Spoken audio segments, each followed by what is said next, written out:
लंका वर्णन लंकनी वध लंका में प्रवेश। नाना तरु फल फूल सुहाए खगमृग वृंद देखी मन भाए सेल विशाल देखी एक आगे तापर धाय चढ़यो भय त्यागे।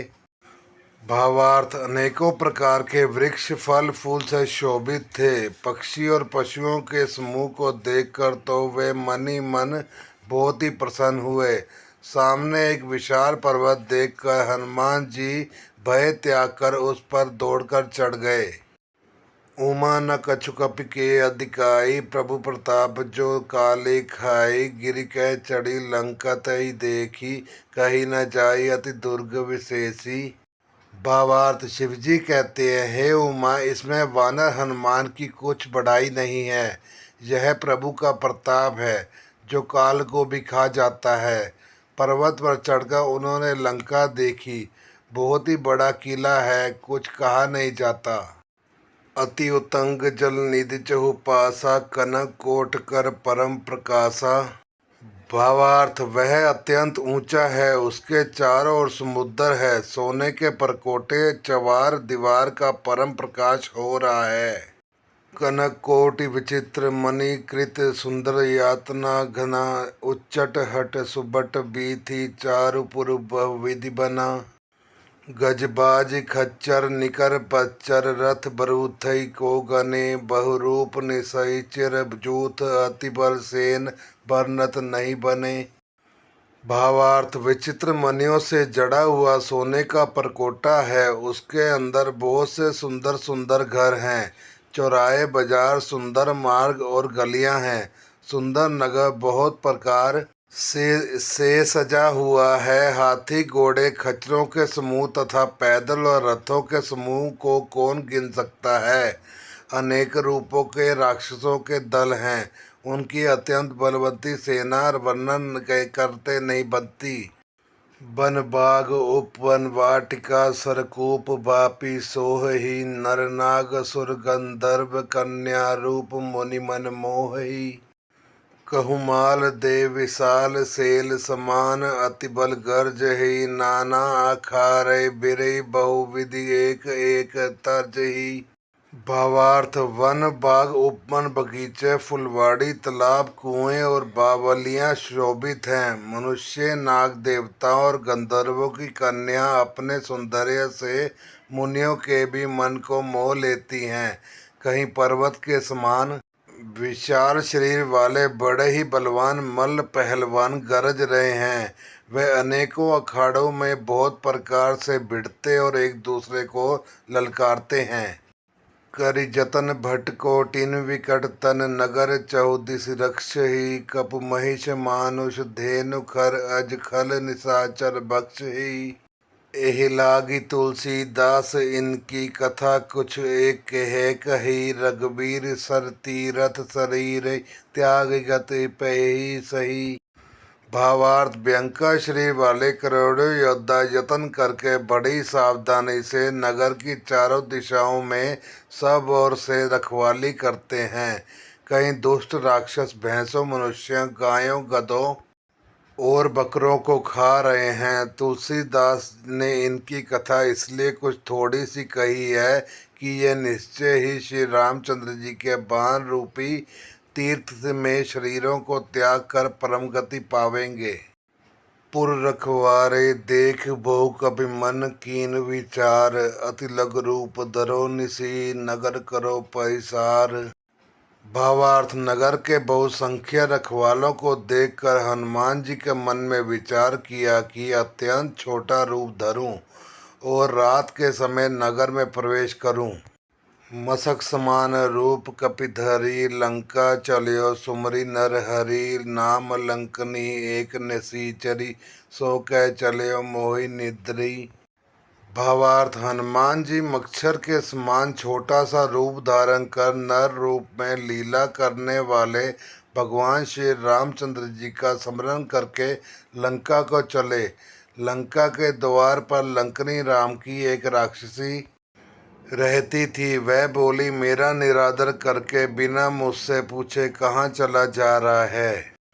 जानिस नहीं मरमुसठ मोरा, मोर आहार जहाँ लगी चोरा, मुठगा एक महाकपिहानी, रुधिर बमत धरनी ठनमनी। भावार्थ, हे मूर्ख, तूने मेरा भेद नहीं जाना। जहाँ तक जितने चोर हैं वे सब मेरे आहार हैं। महाकपि हनुमान जी ने उसे एक घूसा मारा, जिससे वह खून की उल्टी करती हुई पृथ्वी पर लुढ़क पड़ी। पुनि संभारी उठी सो लंका, जोरी पान कर विनय सशंका। जब रावणी ब्रह्म वर दीना, चलत विरंच कहा मोहि चीना। भावार्थ, वह लंकनी फिर अपने को संभाल कर उठी और डर के मारे हाथ जोड़कर विनती करने लगी। वह बोली, रावण को जब ब्रह्मा जी ने वर दिया था, तब चलते समय उन्होंने मुझे राक्षसों के विनाश की यह पहचान बता दी थी कि विकल हो सिते कपि के मारे, तब जानियो निसीचर संधारे। तात मोर अति पुण्य बहुता, देखियो नैन राम कर दूता। भावार्थ, जब तू बंदर के मारने से व्याकुल हो जाए, तब तू राक्षसों का संहार हुआ जान लेना। हे तात, मेरे बड़े पुण्य हैं जो मैं श्री रामचंद्र जी के दूत आपके नेत्र से देख पाई। तात स्वर्ग अपवर्ग सुख, धर्यो तुला एक अंग। तूल न ताहि सकल मिली, जो सुख लव सत्संग। भावार्थ, हे तात, स्वर्ग और मोक्ष के सब सुखों को तराजू में एक पलड़े में रखा जाए तो भी वे सब मिलकर दूसरे पलड़े पर रखे हुए उस सुख के बराबर नहीं हो सकते जो लव क्षण मात्र के सत्संग से होता है।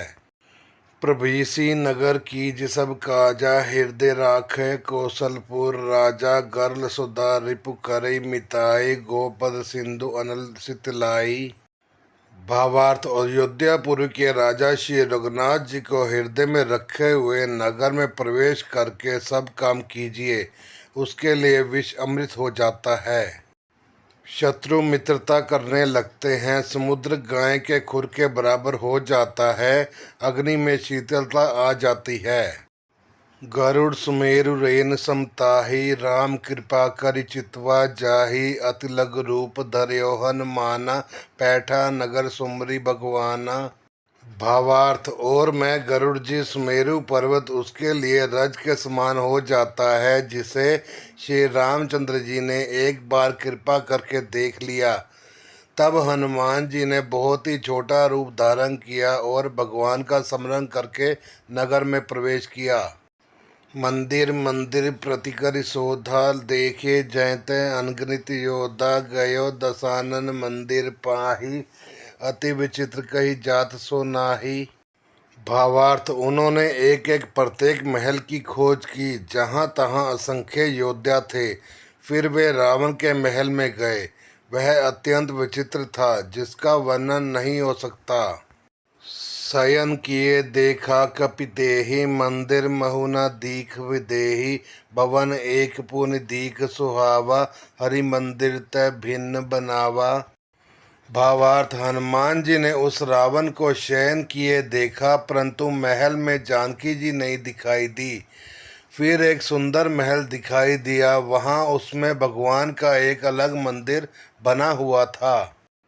हनुमान विभीषण संवाद।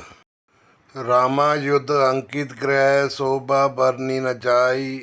नव तुलसी का वृंद तहयो, देखी हर्ष कपिराई।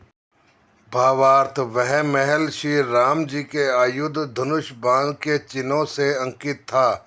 उसकी शोभा वर्णन नहीं की जा सकती। वहां नवीन नवीन तुलसी के वृक्ष समूहों को देखकर कपिराज श्री हनुमान जी हर्षित हुए। लंका निसीचर निकर निवासा, इहाँ कहाँ सज्जन कर वासा। ए मन महु तरक कपे कपि लागा, तई समय विभीषण जागा। भावार्थ, लंका तो राक्षसों के समूह का निवास स्थान है, यहाँ सज्जन साधु पुरुष का निवास कहाँ। हनुमान जी मन में इस प्रकार तर्क करने लगे। उसी समय विभीषण जी जाग गए। राम राम तहि सिमरन कीना, हृदय हर्ष कपि सज्जन चीना। ऐसन सठी कीन पहचानी, साधु ते होई न कारज हानि। भावार्थ, उन्होंने विभीषण ने राम नाम का स्मरण उच्चारण किया। हनुमान जी ने उन्हें सज्जन जाना और हृदय में हर्षित हुए। हनुमान जी ने विचार किया कि इनसे हट करके अपनी ओर से ही परिचय करूँगा, क्योंकि साधु से के कार्य की हानि नहीं होती, प्रत्युक्त लाभ ही होता है।